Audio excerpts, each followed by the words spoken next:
Aujourd'hui, je vous présente un territoire particulier pour moi. C'est celui où j'ai grandi, et j'avais à cœur de partager avec vous les projets de ce territoire rural que je connais bien. Je vous invite tout au nord de la région Rhône-Alpes-Auvergne, à la frontière de la Bourgogne, dans la Loire. J'ai rencontré un élu de la communauté de communes Charlieu-Belmont Communauté, Guillaume Descaves, avec qui j'ai discuté de la transition énergétique à l'échelle de ce territoire, en particulier au niveau de la mobilité.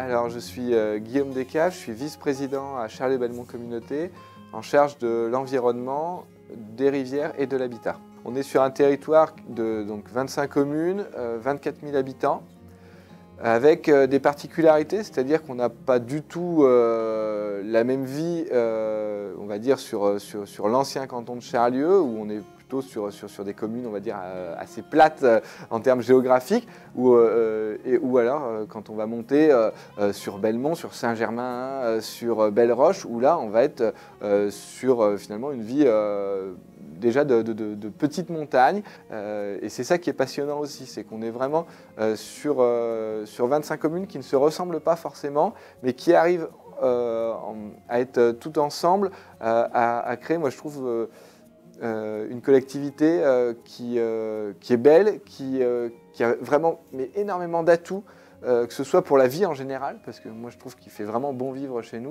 On a vraiment tout ce qu'il nous faut, hein, c'est aussi l'avantage. On a quand même une ville-centre donc, qui est Charlieu, qui a énormément de commerce. On a vraiment beaucoup d'enfants, donc ça c'est vraiment très chouette. De fait qu'on a aussi les infrastructures pour, il ne faut pas se leurrer, les parents quand ils viennent, il faut aussi qu'il y ait des moyens de garde, qu'il y ait des crèches, qu'il y ait des assistantes maternelles, qu'il y ait les collèges, les lycées. D'avoir encore un lycée pour une petite commune comme la nôtre, c'est quelque chose de formidable et c'est ce qui fait aussi l'attractivité de notre territoire. Alors ce qui est aussi très intéressant, c'est qu'on est à la frontière des départements, c'est-à-dire que notre communauté de communes, elle a une partie qui est en bordure de Saône-et-Loire et une autre partie en bordure du Rhône. Alors même certains villages touchent même les deux. Donc ça aussi c'est quelque chose qui est intéressant, qui n'est pas forcément facile administrativement, puisque alors il y a encore hélas une barrière administrative entre les départements et alors après quand on est avec la Saône-et-Loire, avec la région, parce que là on est carrément sur deux régions différentes. On a donc les communes qui vont, on va dire, travailler sur le quotidien des habitants. Et puis ensuite, on a la communauté de communes. Donc on a le président qui est René Valorge.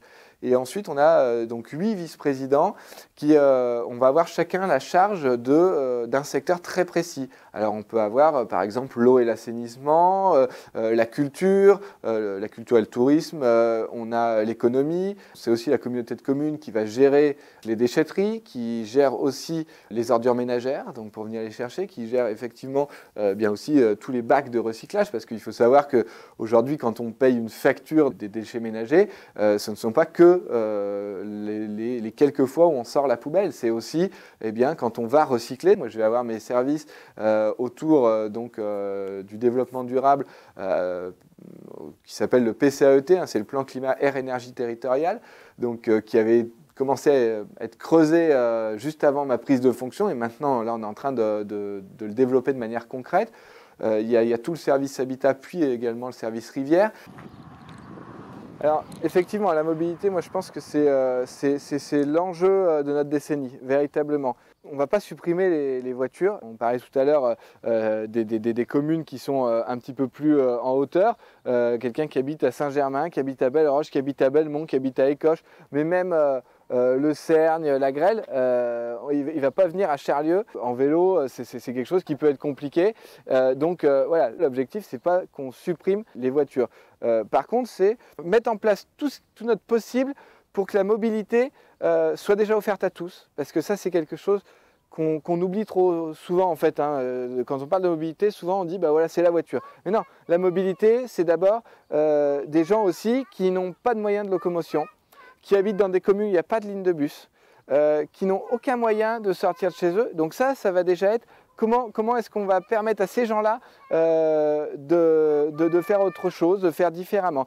Ça va être en favorisant les aires de covoiturage, donc en créant des aires de covoiturage, en mettant en avant une plateforme qui s'appelle Move-ici, qui est une plateforme régionale, qui est une sorte de Blablacar régional. Donc voilà, en essayant de favoriser ce système-là, en essayant aussi en expérimentation sur quelques communes là, dans les prochains mois autour de l'autostop semi-organisé, donc sans inscription, mais avec des endroits qui seront plus dédiés que les autres à l'autostop et qui permettront aussi à l'autostoppeur de pouvoir, pourquoi pas, se mettre à l'abri en attendant, etc.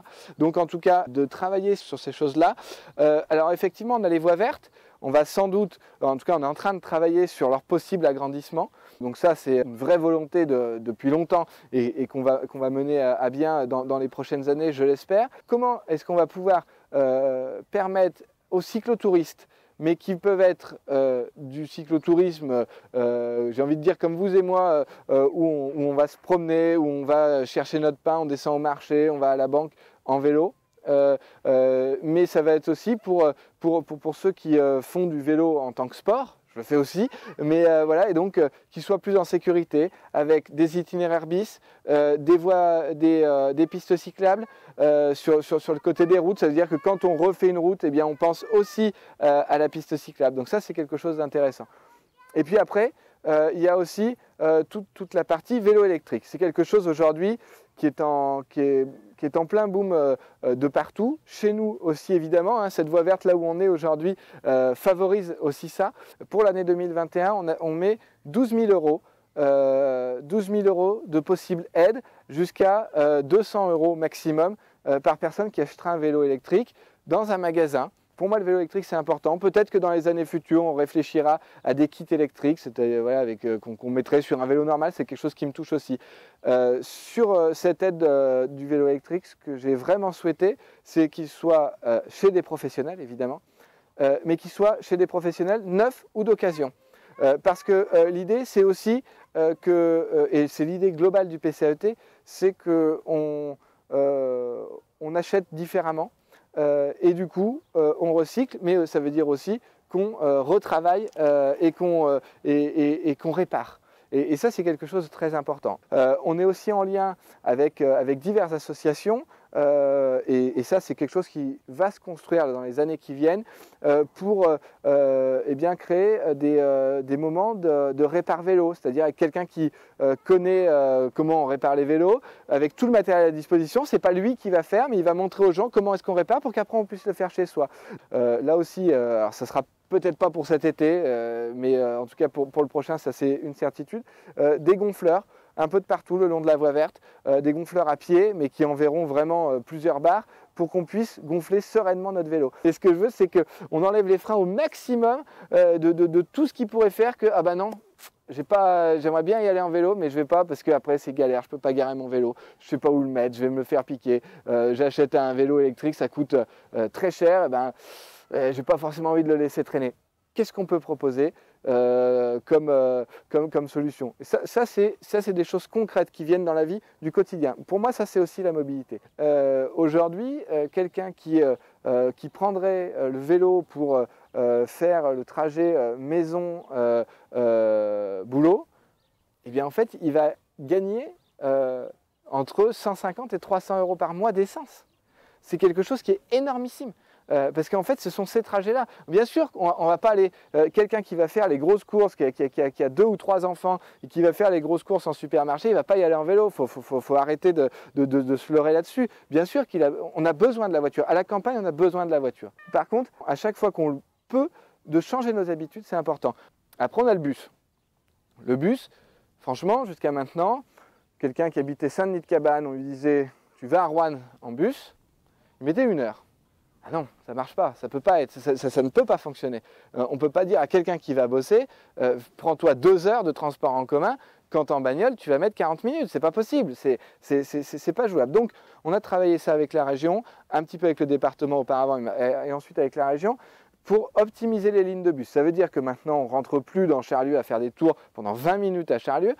Donc ça veut dire que sur le trajet aujourd'hui Saint-Denis-de-Cabane, Roanne, on gagne 20 minutes, pratiquement. Sur un trajet Charlieu, Saint-Denis-de-Cabane, Pouilly, on va gagner un quart d'heure. C'est quelque chose qui est énorme. Ensuite, il y a les expérimentations. Vous avez déjà pu le voir, que ce soit à Charlieu, à Saint-Nizier, à Pouilly, à Briennon et à Vougy, on a mis en place des consignes à vélo. Voilà, c'est ces sortes de gros caissons gris. Il y a 2 box et on peut mettre son vélo. Alors, ça peut être pour celui qui va descendre, alors je ne sais pas, par exemple, quelqu'un qui habiterait Chandon, qui descend à vélo à Charlieu, il met son vélo là-dedans et ensuite il prend le bus et puis il va pouvoir aller travailler sur Roanne, sur Vougy, sur je ne sais où. Et comme ça, son vélo, il est en sécurité. Ce n'est pas un garage à vélo, hein. C'est pas l'histoire de dire on met le vélo ad vitam là-dedans. Non, au contraire, le vélo, il ressort tous les jours. Donc on revient du boulot, on le ressort. Et ça peut être à l'inverse, quelqu'un qui, lui, je ne sais pas, par exemple, travaille à Charlieu, mais vient de Roanne ou d'autres, il arrive en bus, il a laissé la nuit son vélo, il reprend son vélo du box, il repart travailler avec son vélo, et le soir, quand il ressort du travail, il le remet à l'inverse. Donc on peut avoir vraiment ces 2 cas de figure. Et ça, moi, je pense que c'est quelque chose qui peut vraiment beaucoup changer pour beaucoup de gens qui n'ont pas forcément de véhicule ou qui n'ont pas envie d'en prendre et qui vont avoir accès à ça, et aussi pour tous les jeunes. Parce qu'à un moment donné, la mobilité, c'est aussi les jeunes. Et c'est très compliqué aujourd'hui de se déplacer quand on a 14-15 ans, c'est pas forcément hyper simple. Et donc, là, c'est aussi l'opportunité de venir de la maison. On a le cas par exemple d'un petit jeune à Vougy. Il vient de la maison de chez lui, il arrive à Vougy, il laisse son vélo dans le box, il va en cours, il revient le soir, il reprend son vélo et il est autonome. Et puis après, deuxième expérimentation qui démarre le 1er juillet. Et là, ça va être toujours en lien avec la région. On va installer des racks à vélo derrière les bus, sur les 2 lignes 208, 214. Donc ça veut dire que là, on arrive en vélo, on met son vélo derrière le bus, on l'attache, il y en a pour 2 minutes. De Saint-Denis-de-Cabane, il va mettre 40 minutes, il va arriver à Roanne. Roanne qui sera mieux desservie aussi d'ailleurs par les lignes, par les cars région. Et on est reparti avec le vélo. Et comme ça, là aussi, on gagne de l'autonomie. Et puis après, effectivement, il va falloir qu'on réfléchisse, peut-être avec des entreprises du territoire ou de l'extérieur du territoire, mais où on a des habitants qui vont travailler, sur des possibles mises en place de navettes, des solutions peut-être de primes à l'intermodalité. Donc voilà, on vient en vélo, on vient en covoiturage, ben voilà, comment on peut mettre ça en place. Toutes ces choses-là, c'est des choses qui petit à petit vont changer la vie de tout le monde. Nous, aujourd'hui, on a décidé de ne pas devenir organisatrice, enfin que la communauté de communes ne soit pas organisatrice de la mobilité. C'est la région, du coup, qui prend cette compétence. On ne l'a pas fait eh bien, tout simplement parce qu'aujourd'hui, le partenariat qu'on a créé avec la région, avec les conventions qu'on est en train de signer avec eux, vont nous permettre finalement d'avoir une beaucoup plus grande latitude et une beaucoup plus grande liberté que si on avait pris cette compétence. Mais en tout cas, nous, la mobilité, elle est au cœur du projet de la communauté de communes, elle est au cœur du projet du PCAET. Donc, c'est vraiment quelque chose qu'on va développer dans les années qui viennent, mais qui, pour le coup, sont très concrètes déjà aujourd'hui. Dans un territoire rural, le développement des offres de transport en commun et de la mobilité active est une solution pour s'affranchir en partie de la voiture. Malgré tout, elle reste indispensable dans nos campagnes. Charlieu-Belmont Communauté soutient également la rénovation énergétique des logements et le maintien à domicile avec les moyens dont elle dispose.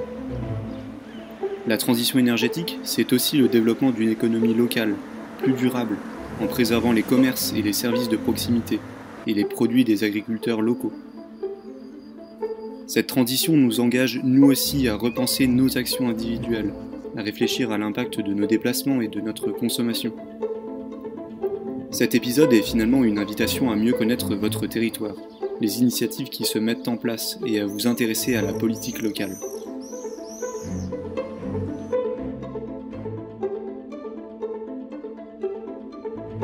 On vous retrouve bientôt pour vous partager un autre projet de transition.